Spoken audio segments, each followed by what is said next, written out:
Good Sunday morning to you. I wanted to let you know what is going to be happening in the online and in-class courses this week and next week, and also to talk a bit about some of the assignments that we are going to be working on. I just came back on Friday evening from Indianapolis, and I was at a national conference with 10 other people from WCCC called Achieving the Dream. And it's really been a very, very good program for the college because there have been improvements on retention and outcomes. And let me just give you a very small example to illustrate the point.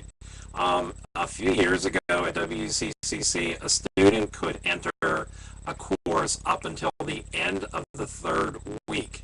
However, we found that when students did enter those courses, they had a 70% failure rate. And so we let them enter, and it was a big problem. And so as a result, the college decided to offer late start classes. And so now there's classes that start a few weeks, I believe the third week of the semester they start. And this allows students who maybe dropped out of a class or had a situation, it allows them to enter a class from the start. And so they're much, much more successful. We also require students now to submit a application to apply to the college. At one time, we didn't have 100% compliance with that, and now we have students do that. Everyone is required to take the placement test. They also have a couple of other things that are done just to make sure that students are able to get moving with their classes. At one time, you didn't even have to take, if you were required to take developmental classes, which are classes below 100, you weren't even required to take them until the very end of your classes. Now you have to take them within your first two semesters.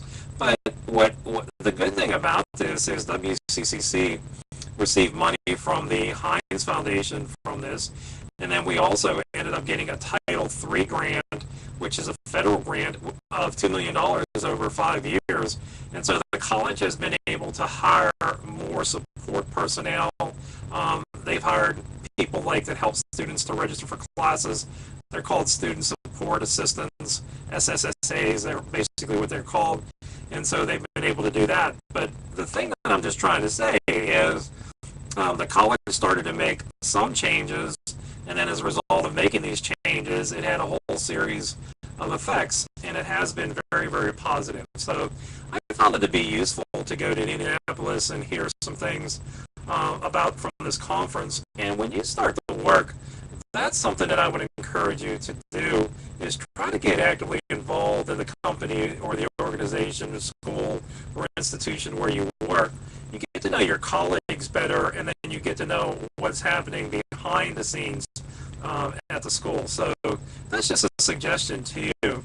I want to look at the schedule for this week and for next week for the in-class courses, and I wanted to tell those of you that are taking this class online, if you care to, you are certainly welcome to come to any of these days. On this Wednesday for the 12 o'clock class, and then this Thursday for the 12:30 class, Sherry Knoll, and she is the coordinator of student placement, she's going to come to the class to speak. And one of the big websites that she is going to speak about, it's called College Central Network Services. And so I logged into it with www.collegecentralcom/WCCC. Now, there is an ID number on the front of your WCCC ID card.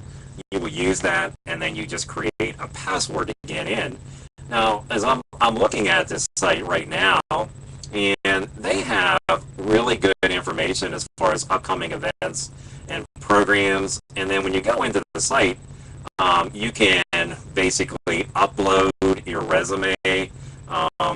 There's also a section on building a good resume.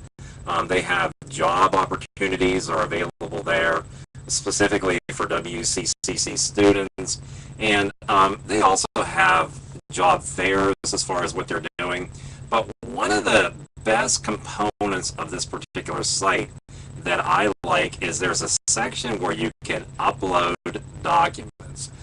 So the documents that you're writing for this technical communication class, as far as evaluation of written instructions, you're writing your own instructions, you're doing a summary assignment, you are doing a report, the consumer report, you're doing memos, letters, you're doing any number of different documents. What you want to do is upload them to this site. And then what you can do when you are done with your studies and when you're pursuing a job is you can email an employer the link to your site here at College Central, and then they can basically go in and they can look at a sample of your documents. Now, of course, the other option that you can do is you can have a thumb drive. You know, you can get those these days for less than $2, and you can put a sample of different documents on them, and then when you go for a second or a third interview, you can say, here, you know, take a look at some of the types of writing that I've done in technical communication or my web design class, or, you know, if you are a CPT major, you have a project management course, upload some of those documents. Now, the other option that you can always do is you can certainly just use a paper portfolio, and that would be a binder with a sample of your writing in it. So Sherry Knoll does presentations on that particular topic, but what I wanted to tell everyone is the classroom that we are in is Founders Hall 620, and so for those of you that are online, if you care to, if you're available at 12 o'clock this coming Wednesday, you're certainly free to attend. And then, of course, for Thursday, the 17th at 12:30, we are also in Founders Hall 620. Now, I also wanted to mention to you, for those of you for the in-class course, for next week, for the 23rd and the 24th, we are going to go over to the nursing simulation lab, and it is in Commissioner's Hall. I have to get the room number, but it's right next to the Nursing and Allied Health Division office. It's right down that same hallway, and we're going to be doing a simulation exercise with, they have nursing faculty that are in charge of the lab, and then they have these simulation, they call them sim men. They have babies, they have men, they have women, but it's really interesting because students get to practice doing an injection.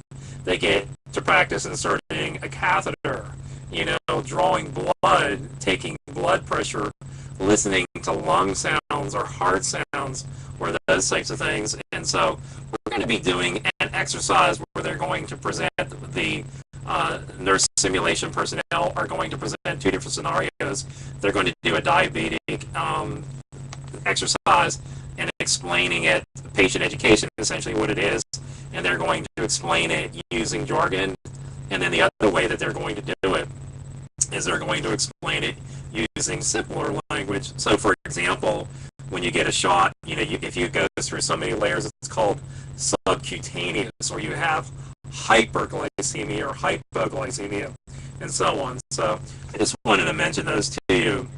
Now, what I also wanted to tell you is, as well, is I have on the calendar for this Thursday, the 17th, for those of you that are in the Tuesday, Thursday class, and then this Friday, the 18th, for those of you who are in the Monday, Wednesday, Friday class or online class.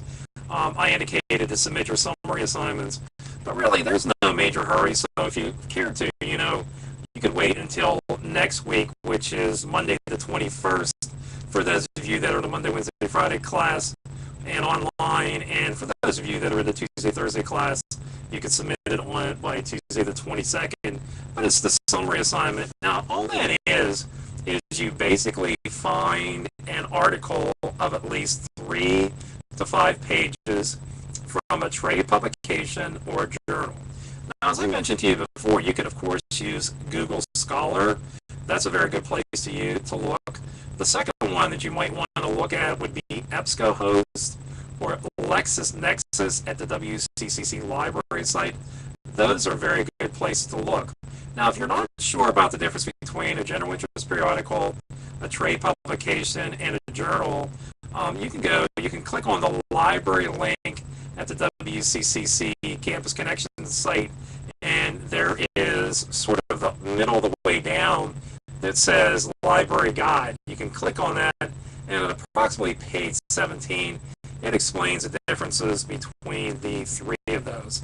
So, but anyhow, you're going to have to find an article, and then you're going to have to do a longer summary of about 1,000 to 1,500 words, and then you can use auto summarize. After you write the longer summary, then you can do the shorter summary using auto summarize in Word, and just type in auto summarize into Word help, and it will explain it to you. But I wanted to mention that as well. The last component that you have to do is you need to create a visual organizer or outline. I would prefer something more in the outline of a bubble or a cluster. You can set it up in any way you want. There are several examples and assignments. For those of you in the online class, there are some examples in that red booklet that I sent to you. And you can see, you can use Word. You can use Microsoft Visio. Some students have used Excel. But all I want you to do is communicate the same information in 3 different ways. And if you have any questions, certainly email me or call me. You can also contact our reference librarian, Sharon Coulter, at 724-925-4101. And she's available every day from 8 to 5 if you're in the library. Her office is right behind the reference desk. Or, of course, you can email her at coulters@my.wccc.edu. Now, the other item that I do want you to do this week for sure is the proposal for the consumer report. And a proposal is in essence a starting point. Now, I am looking at my textbook on pages 364 and 365, and this one is a proposal and replacement of an in-house file server. And that's pretty typical of something that's outdated and the organization wants to replace it. That's a pretty good example. It has the introductory summary, the feasibility criteria, and then it goes through the other subpoints, and it has the conclusion. But all you really need to do is you need to pick a product that costs $100 or more, and then you need to basically focus on at least 4 points of criteria. If price is going to be a point of criteria, then you will need 5 points of criteria. And basically, you also are going to have to use 6 sources.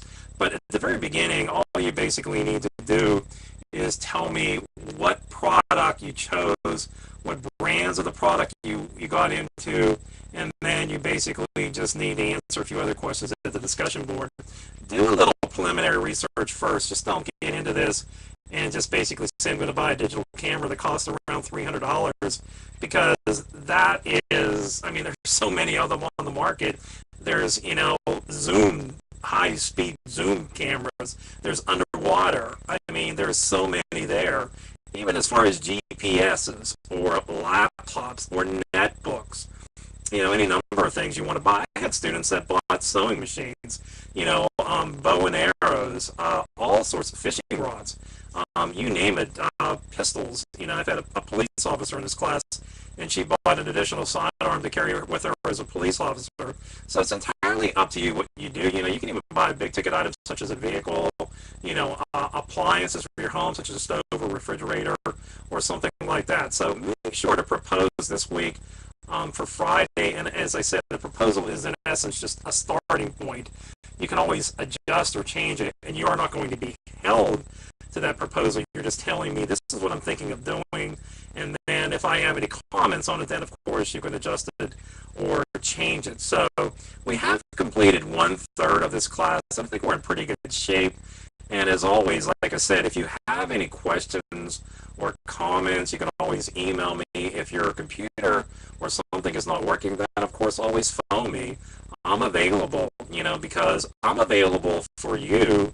And I hope later on, when I'm in the emergency room, or if you become a police officer, or if you're working in technical support, that you'll be able to assist me in some way. So I am obviously here to help you. I am out of time, so have a good week, and let me know if you have any questions. Thank you.